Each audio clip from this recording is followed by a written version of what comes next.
Pada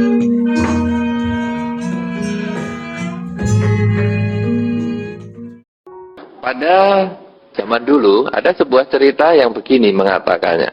Ada seekor kambing yang mau dipotong. Nah, kemudian ketika kambing ini akan dipotong, kambing ini ketawa. Pernah dengar kambing ketawa? Nah, mirip suara Anda ini loh. Mirip. Ini tadi siapa yang nirukan itu? Mirip sekali. Kambing pertama ketawa ngakak-ngakak. Kan bingung yang mau motong. Kambing kok ketawa-ketawa. Ketika si pemotong ini atau si jagal ini bingung, terus si kambing menangis. Pernah dengar kambing menangis? Gimana? Gimana, Nak?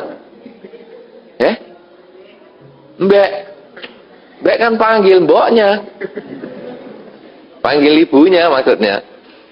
Ya. Nah, kambingnya lalu menangis. Si jagal juga heran. Lalu jagalnya tanya, ceritanya nih kambing bisa ngomong. Heran nggak kambing bisa ngomong? Heran. Anak-anak heran semua? Heran. Kalau kucing bisa ngomong, heran nggak? Heran nggak? Heran. Kenapa nonton Doraemon? Kenapa nonton Doraemon? Doraemon apa itu? Kucing loh. Bisa ngomong loh. Heran nggak? Enggak loh. Nah, bebek bisa ngomong, heran nggak? Hah? Heran nggak bebek bisa ngomong? Enggak. Kenapa? Donald bebek. Tikus bisa ngomong? Heran? Mickey Mouse. Makanya kambing juga bisa ngomong. Ya, Donald bebek kan enggak heran. Doraemon tidak heran, Mickey Mouse tidak heran, kambing juga bisa ngomong. Nah, oleh karena itu, si kambing lalu ditanya sama si jagal. Kamu tadi kan barusan ketawa ngakak-ngakak. Kenapa sekarang kok jadinya nangis geru-geru? Ya, kan heran. Lalu si kambing menjawab, aku ketawa ngakak-ngakak karena saya ini sudah lahir 449 kali. Selalu jadi kambing dan dibeleh. Ini kelahiran saya yang ke-550 terakhir. Jadi saya happy. Ketika kamu mengangkat pedang atau golokmu ini, aku happy. Ini yang sudah 550 habis sudah. Jadi aku ketawa. Nah, kenapa kamu nangis? Karena aku ingat. Aku lahir 550 kali jadi kambing dan digorok. Itu karena aku dulu motong kambing. Jadi sekarang saya nangis karena saya ingat nasibmu. Lah kamu kan mau motong saya. Lah nanti kamu lah menggantikan toh 550 kali jadi kambing dan terpotong-potong terus. Wah, orangnya akhirnya stres. Wih, kalau gitu nggak usah tak potong. Ya enggak apa-apa. Tapi karena memang sudah jatuh tempo karmaku, nanti saya matinya juga kena seperti kecelakaan. Sungguhan, memang dia tidak dipotong, tapi akhirnya dia kejatuhan pohon, kepalanya kambing pecah juga. Ini satu cerita bahwa apa? Bahwa ternyata pembunuhan itu buahnya tidak lari kemana-mana.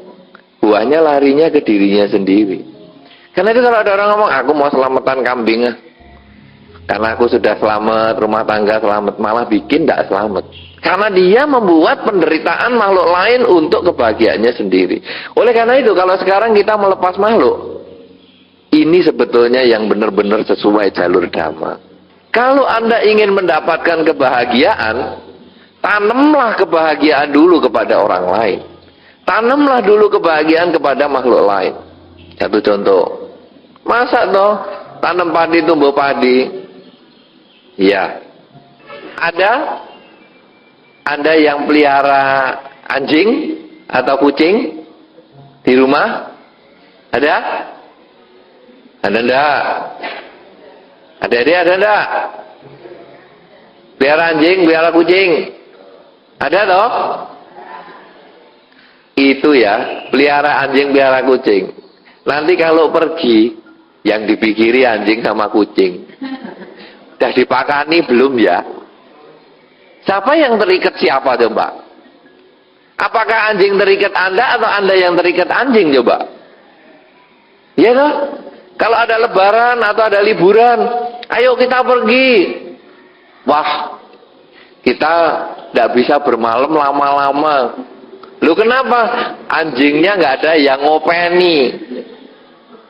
Berarti kan kita yang terikat anjing. Kenapa? Ya karena kita menanam iketan itu sendiri. Akhirnya kita juga panen iketan. Belum yang punya lohan, cocak rowo, apalagi poksai. Nanti kalau pergi yang dipikir makhluk-makhluknya itu. Berarti sebetulnya Anda sudah terikat. Nah, dengan kita membebaskan makhluk seperti ini, sebetulnya kita berusaha menanam kebebasan sehingga kita bisa mendapat juga kebebasan. Anda yang tidak pelihara anjing, tidak pelihara kucing, bebas. Ya toh? Anda mau pergi kemana, ke sini, ke situ, bebas. Kemarin saya ada ibu-ibu yang pelihara anjing. Anjing mau melahirkan. Yang susah sekarang bukan suaminya anjing. Yang punya yang susah. Aduh Bante, ambil telepon. Bante ini kepalanya sudah kelihatan tapi kok enggak lahir-lahir Bante. Ayah dibawa rumah sakit.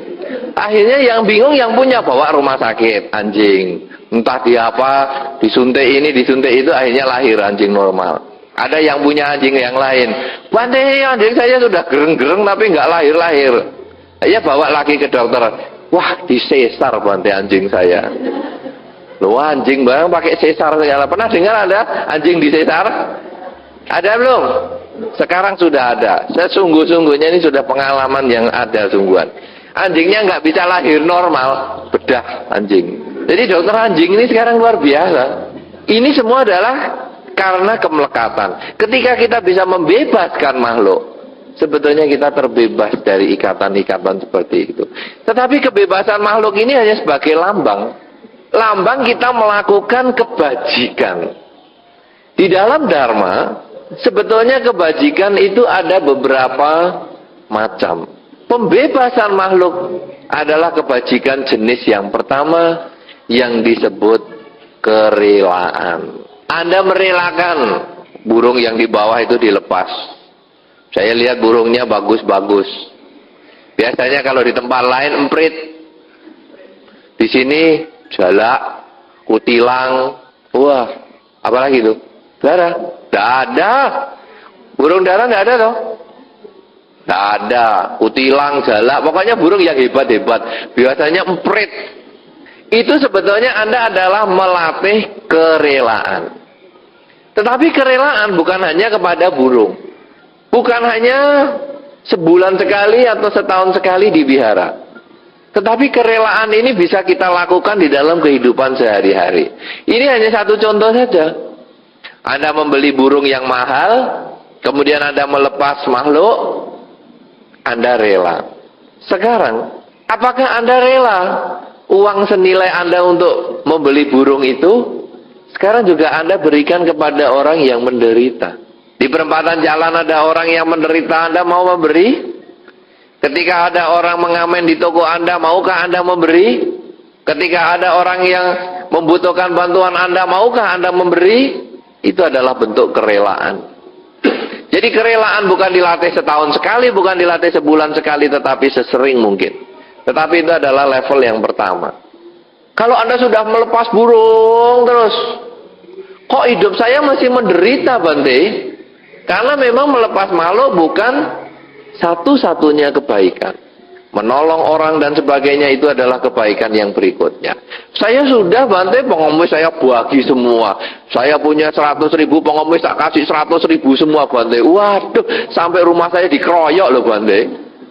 Nah, pengemis dikasih 100.000, mestinya 100 rupiah dikasih 100.000. Ben cepat Bante habisnya. Nah, ini orang bodoh baik hati. Ya kalau sudah levelnya 100 rupiah ya 100 rupiah saja. Jangan 100.000. Ya ini beli koran. Di perempatan jalan kan ada orang jual koran. Berapa koran? 2.000. Ya ini ambil koran satu tak bayar 100.000. Ya jangan. Ya tapi kan kita boleh beli koran. Tak kasih 500, berapa? 5.000. Sisanya PN. Nah, untuk kamu. Ya boleh juga. Itu sebetulnya adalah kita melatih kerelaan. Tahap yang berikutnya, kalau kita sudah mengembangkan kerelaan kok hidup sulit terus. Sebetulnya tahap berikutnya ada. Yang disebut mengembangkan kemoralan. Apakah yang disebut kemoralan? Pada saat di dalam kehidupan kita sehari-hari ini, di dalam Dharma disampaikan, paling tidak kita mengembangkan 5 latihan kemoralan. Tidak membunuh, tidak mencuri, tidak melanggar kesusilaan, tidak bohong, dan tidak mabuk-mabukan. Ini paling tidak ada 5 latihan kemoralan. Apalagi kalau mungkin pas Anda melepas makhluk seperti hari ini, Anda menjalankan 8 latihan kemoralan. Berpuasa setelah jam 12 siang, tidak menyenang-nyenangkan diri dengan melihat tarian dan menggunakan wewangian perhiasan. Kemudian duduk dan berbaring di tempat yang sederhana. Itu Anda boleh latih. Wah, saya tidak bisa Bante 8 latihan kemoralan. Ya sudah, lalu bisanya apa? Pokoknya saya kalau melepas makhluk, hari itu saya tidak mau makan daging. Silakan. Saya tidak makan daging Bante, tapi lemes sih Bante. Ya makan kuah, minum kuahnya aja Bante. Jadi saya kalau beli bakso, baksonya saya pinggirkan, saya makan minum kuahnya aja. Ya kalau memang itu kekuatan Anda, ya silakan. Jadi semua sebetulnya kita bisa latih. Tapi sebetulnya latihan kemoralan ini yang bagus adalah 8 latihan kemoralan. Seminggu sekali Anda latihan, boleh. Melepas makhluk seminggu sekali sambil latihan 8 kemoralan, bagus. Selain itu apa kemoralan? Anda rutin melakukan kegiatan yang bersifat ritual. Misalnya, setiap hari, tiap pagi membaca parita. Siapa yang tiap pagi baca parita? Hah? Ada? Ada? Yang tiap pagi baca parita? 1, 2, 3. Nah, bagus. Sudah ada beberapa orang tiap pagi baca parita. Kenapa? Karena yang kita melakukan kebajikan itu yang dapat kita sendiri. Karena di dalam Dharma ini tidak ada Bante aja ya yang bacain. Titip Bante. Kalau Bante baca parita, saya mbok ya dibacain Bante, biar saya happy. Di dalam dunia ini sebetulnya sama dengan orang minum obat, sama dengan orang makan. Apa Anda bisa atau titip? Saya sakit tapi saya tidak bisa minum obat. Titip kamu ya yang minum, biar saya sehat. Saya lapar tapi saya tidak sempat makan, ini kerjaan banyak. Kamu aja ya yang makan, supaya aku kenyang. Bisa enggak? Bisa? Enggak bisa toh? Nah, masa sekarang Bante yang doa aja ya Bante, biar saya happy. Apa ya bisa? Bante yang meditasi Bante, biar saya tenang. Ya enggak bisa. Nah, semua harus kita perjuangkan di dalam dunia ini. Semua kita harus lakukan. Nah, oleh karena itu, kalau kita ingin mengembangkan kebajikan, maka kita juga harus kita lakukan sendiri. Nah, kalau tadi sudah kita melepas makhluk dan sebagainya, maka tahap yang kedua, melakukan ritual keagamaan ini secara rutin. Misalnya tiap pagi dan sore membaca parita, atau tiap pagi membaca parita, boleh. Atau tiap sore membaca parita, boleh. Ya, malam mau baca parita, boleh. Ya, baca paritanya juga yang serius. Jadi jangan baca parita kayak baca Quran. Kamu tanya Bhagavata, pokoknya rampung. Kalau ditanya Bantenya sudah baca, sudah. Piye carane? Cepet-cepetan. Baca parita yang sungguh-sungguh, direnungkan. Namo tassa bhagavato arahato sama sambuddhassa. Apalagi bisa membaca terjemahannya, sangat baik sekali. Karena nanti di dalam banyak parita, kemudian ada gata dan sutta. Nanti di situ Anda bisa melihat Dharma itu indah sekali. Kita bisa laksanakan di dalam kehidupan. Seperti misalnya Karaniya Metta Sutta, di situ isinya bagaimana pengembangan cinta kasih yang kita bisa gunakan di dalam kehidupan sehari-hari. Jadi bacanya pelan-pelan dan dihayati. Jangan malah disingkat. Ada yang mengatakan, kalau parita kamu sibuk, baca saja Iswasu. Apa itu Iswasu? Itu Buddha Nusati, Dhamma Nusati, Sangha Nusati singkat. iti biso dan sak terusé. Swakato dan seterusnya. Supati pano dan seterusnya. Swasu komplit. Kok enak? Nah kenapa nggak baca Natasa? Apa itu Natasa? Namo tasa. Bhagavato arahato sama sambuddhata Natasa. Ini kan karpe dewe. Ya. Nah oleh karena itu kalau kita baca parita ya yang sungguh-sungguh. Tapi kalau waktu kita pendek, baca parita itu cukup namakara, wandana, tisarana, Pancasila. Dah. Lalu meditasi sebentar, namakara lagi. Ya, sampai Pancasila. Tapi kalau waktunya agak panjang, jangan iswasu. Buddhanusati dibaca lengkap, Dhammanusati dibaca lengkap, Sanghanusati dibaca lengkap dengan saca kiriya. Sudah itu sudah. Nanti kalau mau ditambah lagi, lebih komplit lagi, seperti kebaktian biasa, ada Karania Metasuta dan sebagainya. Boleh, tergantung waktu kita. Waktu yang paling pendek adalah dengan membaca Wandana, Tisarana, dan Pancasila. Itu kira-kira Anda hanya butuh 5 menit. Anda rutin melakukan itu. Kenapa Anda perlu rutin? Karena ini adalah bagian dari kemoralan tadi. Anda ada sesuatu yang bersifat ritual yang Anda kerjakan secara rutin. Karena dengan Anda mempunyai disiplin setiap pagi membaca parita, maka perilaku Anda ini pun dengan ada perenungan Dharma bisa berubah. Apalagi Anda mengerti artinya. Ya, saya sering membaca Sabbe Sata Bhavantu Sukhitata. Boleh, tapi ngerti artinya enggak? Kadang-kadang terlalu lancar. Sabbe Sata Bhavantu Sukhitata artinya pokoknya semoga semua makhluk bahagia, Bante. Tapi karena kurang menghayati, akhirnya kalau membersihkan semut, Sabbe Sata Bhavantu Sukhitata, Sabbe Sata Bhavantu Sukhitata, Sabbe Sata Bhavantu Sukhitata, Sabbe Sata Bhavantu Sukhitata. Lo nyelenti ilaler kok Sabbe Sata Bhavantu Sukhitata. Jewer anaknya Sabbe Sata Bhavantu Sukhitata. Ih nakale Sabbe Sata Bhavantu Sukhitata. Ini kenapa bisa terjadi begitu? Karena tidak menghayati Dharma. Jadi sudah seperti beo. Yang di bawah saya nggak ada burung yang dilepas beo. Beo ya begitu. Good morning. Good morning. Bungi-bungi ya good morning. Good morning.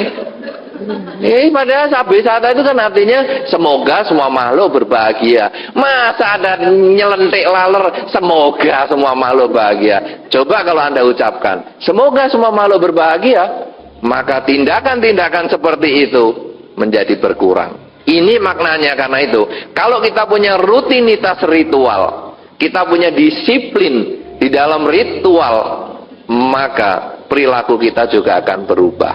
Apalagi kalau kita membaca parita pagi 15 menit, sore 15 menit, 1 hari setengah jam.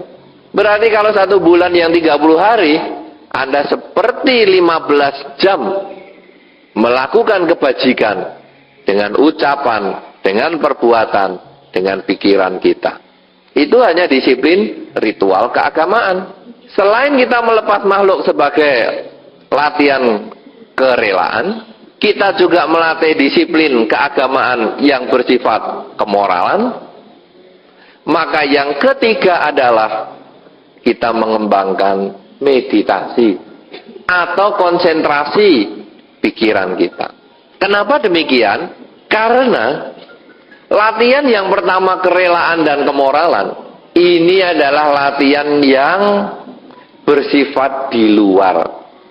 Orang ngomong, wih, sembayangnya hebat loh itu. Baca parita, waduh, berjam-jam sak buku, habis. Wih, itu kalau namaskara ratusan kali. Jidatnya sampai hitam.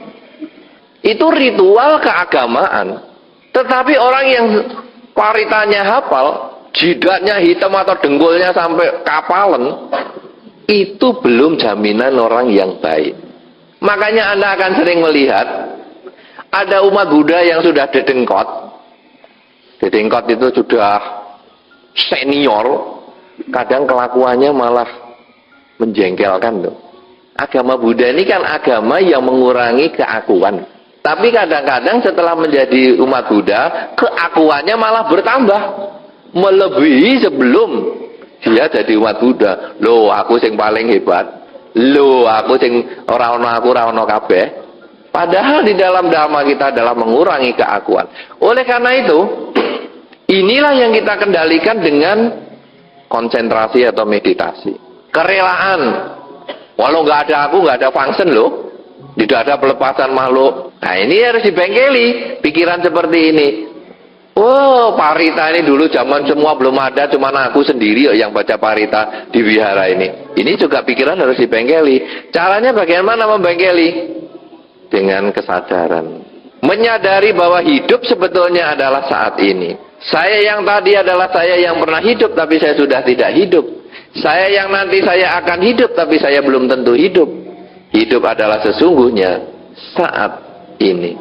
Kalau sudah hidup saat ini, saya yang dulu, saya yang mendirikan function, saya dulu yang baca parita sendirian, itu kan saya yang dulu. Itu hanya menjadi kenangan dan pelajaran untuk saya perbaiki di masa yang sekarang. Sebaliknya saya yang nanti akan jadi begini, itu yang nanti. Menjadi rencana, tapi tetap perilaku saya yang sekarang yang saya perbaiki. Meditasi sebetulnya adalah mengarahkan pikiran untuk selalu sadar. Saat ini saya sedang apa? Sehingga manusia bisa menjadi terbebas dari kesombongan. Terbebas dari ketamaan. Terbebas dari kebencian. Karena batinnya telah bersih dari kegelapan batin. Oleh karena itu, Anda yang sudah membaca parita, Anda yang sudah sering function, coba ditambah dengan meditasi. Karena 3 perilaku ini, kerelaan, kemoralan, dan konsentrasi, itu tidak bisa dilepaskan dari perilaku seorang umat Buddha. Umat Buddha bukan hanya umat yang sering function. Umat Buddha bukan hanya umat yang sering kebaktian. Umat Buddha bukan hanya umat yang sering meditasi. Tetapi umat Buddha adalah yang sering melakukan ketiga hal itu. Kerelaan, kemoralan, konsentrasi. 3 hal ini tidak bisa dilepaskan satu dengan yang lainnya. Aku senang agama Buddha adalah karena meditasinya. Aku nggak mau baca parita. Aku nggak mau upacara-upacara. Pokoknya aku meditasi. Ini juga bukan umat Buddha yang benar. Aku umat Buddha function. Pokoknya kalau function aku ikut. Kalau baca parita aku ogah. Ini juga bukan umat Buddha yang benar.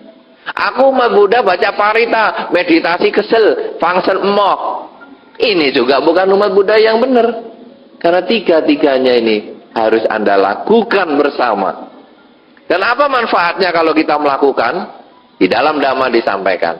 Kalau seseorang berbuat baik, kalau di dunia ini dia sering melakukan kebaikan, di dunia ini pula dia akan berbahagia. Coba yang Anda selalu tanyakan dalam kehidupan sehari-hari. Orang itu baik apa jelek ya?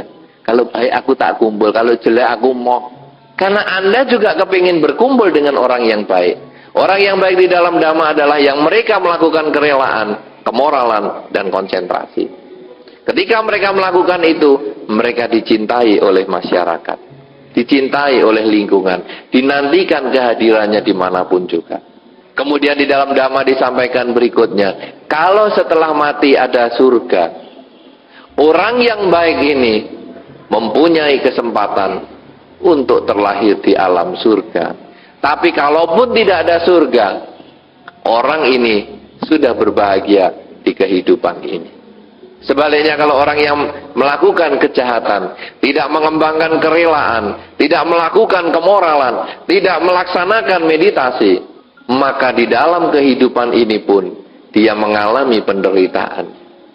Setelah mati, kalaupun ada alam menderita, dia punya kesempatan untuk terlahir di alam menderita. Oleh karena itu saudara-saudara, marilah kita bersama-sama melepas makhluk. Tetapi kita juga hendaknya jangan hanya berhenti pada melepas makhluk. Marilah kita juga mengembangkan kemoralan. Paling tidak 5 kemoralan. Tidak membunuh, mencuri, melanggar kesusilaan, bohong, dan mabuk-mabukan. Dan juga marilah kita mengembangkan konsentrasi di dalam meditasi, paling tidak sering mengucap di dalam hati, semoga semua makhluk berbahagia, semoga semua makhluk berbahagia. Ucapkan kalimat ini sepanjang hari ketika Anda tidak sibuk, ketika Anda sedang berjalan, ketika Anda sedang duduk, ketika Anda sedang berdiri, sedang berbaring, selagi tidak tidur. Seringlah ucapkan, semoga semua makhluk berbahagia. Dengan demikian, di dalam kehidupan ini Anda akan berbahagia. Setelah kehidupan ini pun, kita punya kesempatan untuk terlahir di alam bahagia. Di dalam Dhamma disampaikan, seseorang akan berbahagia di dalam kehidupan ini. Seseorang akan berbahagia setelah kehidupan ini. Mereka yang mengembangkan kebajikan, mengembangkan kerelaan, kemoralan, dan konsentrasi akan memperoleh kebahagiaan di dalam setiap kehidupan. Semoga Anda semua selalu bersemangat di dalam mengerjakan kerelaan, kemoralan, dan konsentrasi. Semoga Anda berbahagia sesuai dengan yang Anda harapkan. Semoga semua makhluk baik yang tampak maupun yang tidak tampak akan memperoleh kebaikan dan kebahagiaan sesuai dengan kondisi karmanya masing-masing. Sabe sata bawantu sugitata.